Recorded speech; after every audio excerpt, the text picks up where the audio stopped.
Good morning. তোমরা সবাই কেমন আছো? আশা করছি ভালো আছো, আমিও ভালো আছি। আর এখন ঘড়ির কাঁটায় বাজছে সকাল 9:30। আমার রান্না বান্না সমস্ত কিছু কমপ্লিট হয়ে গেছে, তবে রান্নাঘরের বাসন টাসনগুলো এখনও রয়ে গেছে, কারণ ইন্দ্র বেরোলো 9টার সময়। আজকে একটু দেরি হয়ে গেছে, উঠেছি 5:30টার সময়। তাও দেরি কেন হলো, কাল রাতে সবজি কেটে রাখতে পারিনি, তো আজকের সবজি কেটে রান্না বসাতে একটু দেরি হয়ে গেছে। তো তারপরে আবার মা এলো, বাবা মার খাবারটা দিলাম, সোনা এসেছিল, তাকে নিয়ে একটুখানি মানে সামলাচ্ছিলাম। তবে সে কাঁদছে, ঘুমও পেয়েছে আবার খিদেও পেয়েছে, সকালে কিছু খায়নি তো তো তার জন্য ওর মা এসে নিয়ে চলে গেল। এখন আমি আস্তে আস্তে সমস্ত কাজ করব। আর আজকের আমার লাঞ্চে কি মেনু আছে চলো তোমাদেরকে একবার দেখিয়ে দিই। দেখো, এখানে আছে ঢেঁড়সের তরকারি, যেটা বাবাকেও মানে বাবা মার জন্য দিয়ে দিয়েছি, ইন্দ্র নিয়ে চলে গেছে। এটা আছে কাল রাতের একটু তরকা, যেটা আমি খাবো টিফিনে। এখানে আছে পেঁয়াজ আলু পোস্ত।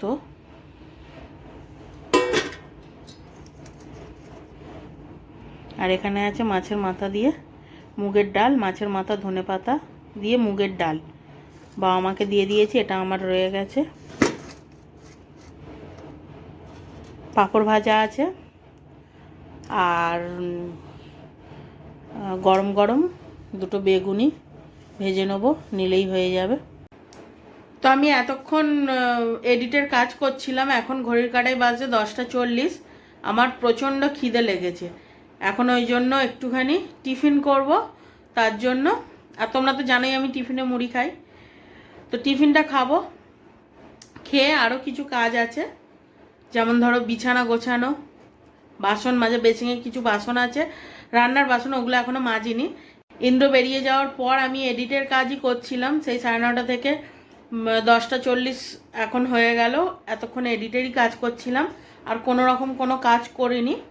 তবে এখন টিফিনটা খেয়ে নিয়ে সমস্ত কাজে হাত দেব। দেখো, ওখানে কিছু জামা কাপড় রয়েছে, আর চেয়ারে কিছু জামা কাপড় আছে, ওগুলোকে গুছিয়ে রেখে দেব। আর এই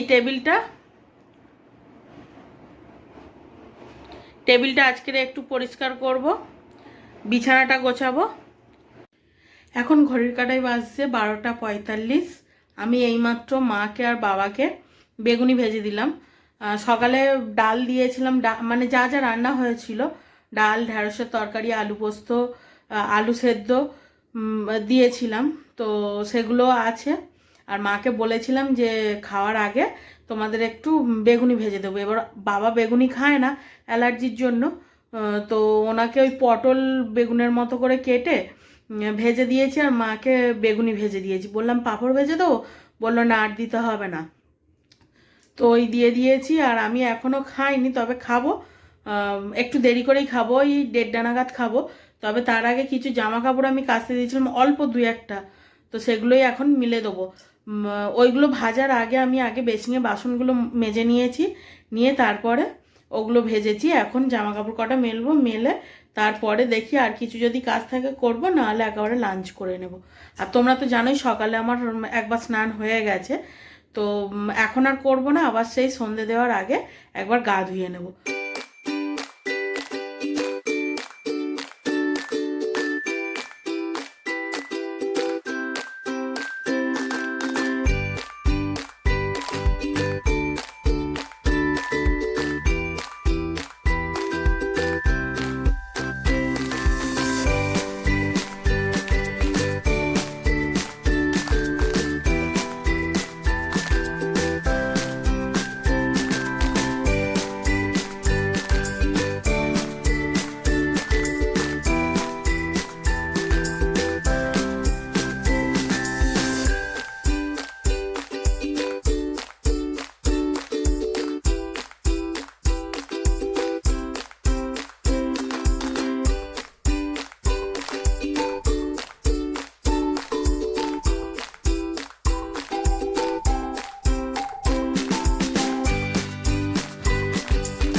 তোমাদেরকে বলেছিলাম না যে আমার এই আঙুলটা লাগা, এই আঙুলের এই যে গাঁটটা, এই গাঁটটা সরে এই সাইডে চলে এসছে, যার জন্য এই বিছানা চাদর পাততে আমার খুব প্রবলেম হয়। ভারী কিছু চাগাতেও প্রবলেম হয়, আটা মাখতেও প্রবলেম হয়, কিন্তু কিছু করার নেই, করতে হবে। তো বিছানার চাদরটা বেশিরভাগ সময় ইন্দ্রই পাতে। আমি এই এক্ষুনি ওই খাটের সাইডে যখন ঢোকাচ্ছিলাম ওই দিকটা চাদরটা, আমার এই আঙুলের প্রচন্ড লাগছিল, কিন্তু কিছু করার নেই, গোছাতে তো হবে। ছোটবেলায় সোনাকে নিয়ে পড়ে গিয়েছিলাম, পড়ে যাচ্ছিলাম সিঁড়িতে, কিন্তু ওকে ধরতে গিয়ে আমার এই আঙুলটার ওপর প্রেসার পড়ে, যার জন্য গাঁটটা সরে গেছে। আমি আর গাঁটটা বসানোর চেষ্টা করিনি, কারণ আমার একটু ভয় লাগে। ওই যে গাঁটটা সরানোর সময় একটা আওয়াজ হয় না, আমার প্রচন্ড ভয় লাগে, যার জন্য আমি চেষ্টা করিনি।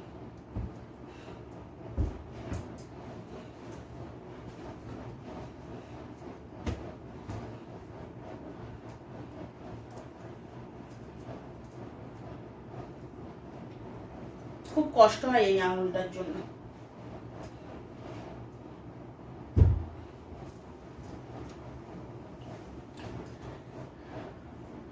করোনার আগে পর্যন্ত আমি ইঞ্জেকশন নিতে ভয় পেতাম, কিন্তু করোনার ভ্যাকসিন নেওয়ার সময় আমার সব ভয় চলে গেছে। তার কারণ হচ্ছে, আমি বলেছিলাম যে আমার সাথে মাকে যাওয়ার জন্য, তখন ওই হসপিটালে বা কোনো সেন্টারে আরো করোনার ভ্যাকসিন দিচ্ছিল, তো আমি একা নিতে চাইছিলাম না, মাকে বা বাবাকে বলছিলাম যে আমার সাথে চলো।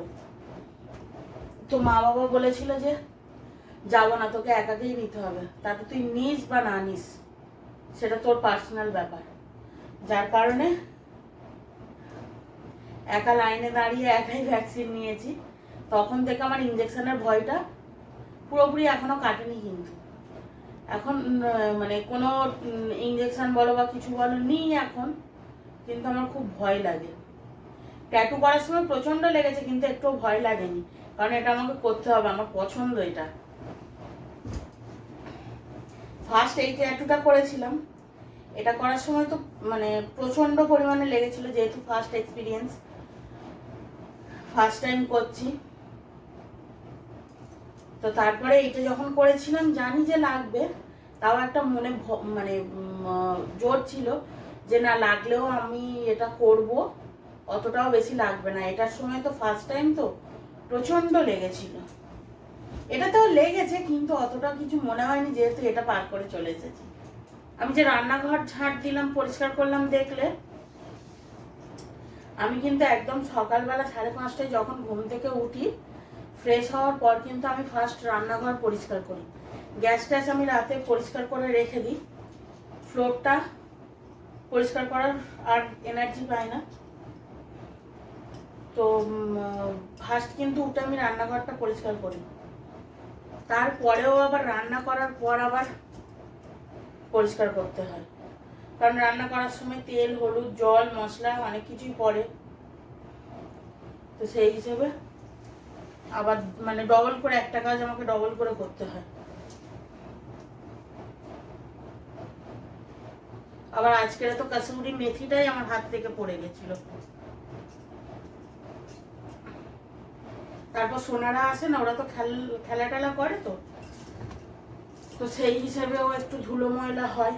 আর একটা বাচ্চা খেলছে, 2-3টে বাচ্চা একসাথে খেলছে, তো ফ্লোর আবার আমাদের ছোট সোনা, তো ও হচ্ছে যেহেতু বাচ্চা হামা দিচ্ছে, তো ও কি করে ফ্লোরে যাই পড়ে থাকে, ওর দেখার কোনো চিহ্ন, ও তো বোঝে না, ও ঠিক সেটাকে তুলে গালে দেবে।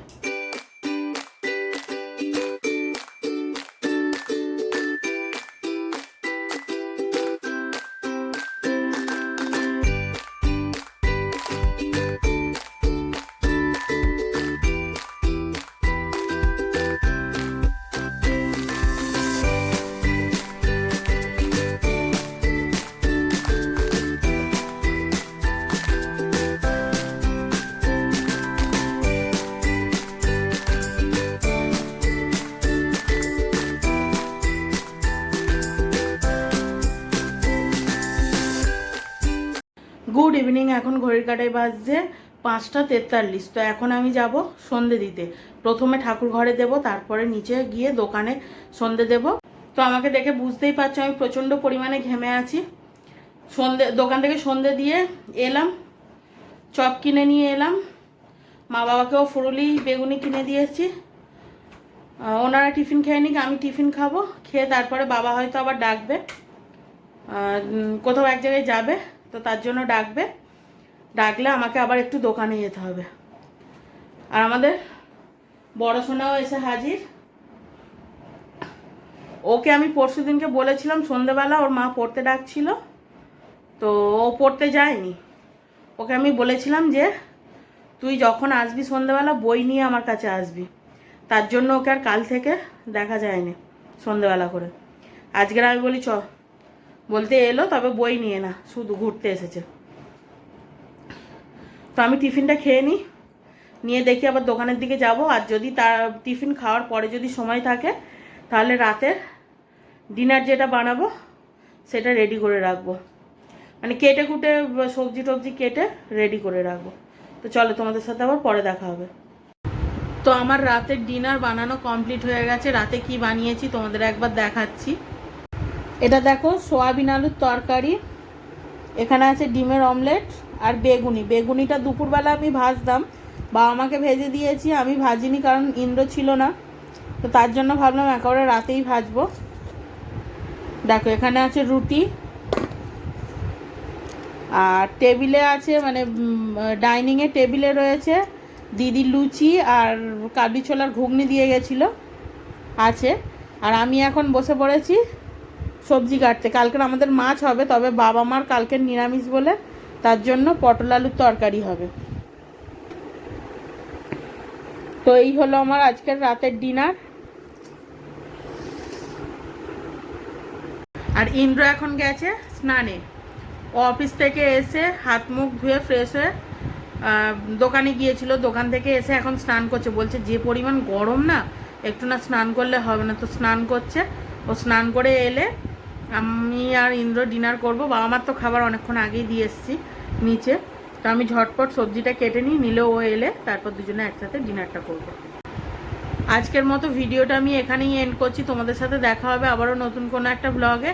ততক্ষণে তোমরা ভালো থাকবে, সুস্থ থাকবে এবং সাবধানে থাকবে, আর অবশ্যই হাসি খুশি থাকবে। আর আমার আজকের ভিডিওটা যদি তোমাদের ভালো লেগে থাকে তাহলে একটা লাইক, কমেন্ট, শেয়ার, আর অবশ্যই আমার চ্যানেলটা সাবস্ক্রাইব করে আমার পাশে থাকবে। তো চলো আজকের মতো good night, tata, Radhe Radhe.